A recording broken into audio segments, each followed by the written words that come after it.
Hello students, welcome to Kalak Academy. GI tag புவிசார் குறியீடு. இந்த புவிசார் குறியீடு அப்படின்னா என்ன? ஒரு குறிப்பிட்ட இடத்தை பொறுத்து ஒரு பொருளுக்கு சிறப்பான பாரம்பரியம் இல்ல சிறப்பான தரம் இருந்துச்சு அப்படின்னா அந்த பொருளோட பாரம்பரியத்தையும் தரத்தையும் பாதுகாக்கிறதுக்கு அந்த பொருளுக்கு பாத்தீங்க அப்படின்னா புவிசார் குறியீடு வழங்கப்படும். இப்ப இந்தியாவிலேயே எந்த மாநிலம் அதிகமான புவிசார் குறியீடு பெற்றிருக்கு அப்படின்னா உத்தரப்பிரதேசம் 79 பொருட்களுக்கு. தமிழ்நாடு பாத்தீங்க அப்படின்னா 2வது இடத்துல இருக்கு, 69 பொருட்களுக்கு புவிசார் குறியீடு பெற்றிருக்கு. அதே மாதிரி ஒரே பொருளுக்கு பல்வேறு மாநிலங்களுக்கு சேர்த்து கொடுக்கலாம்.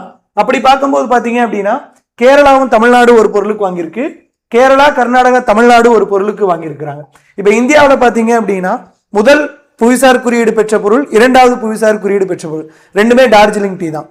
தமிழ்நாட்டில் பாத்தீங்க அப்படின்னா முதல் புவிசார் குறியீடு பெற்ற பொருள் சேலம் வெண்பட்டுன்னு சொல்லுவாங்க, அதாவது சேலம் ஃபேப்ரிக். தேங்க்யூ.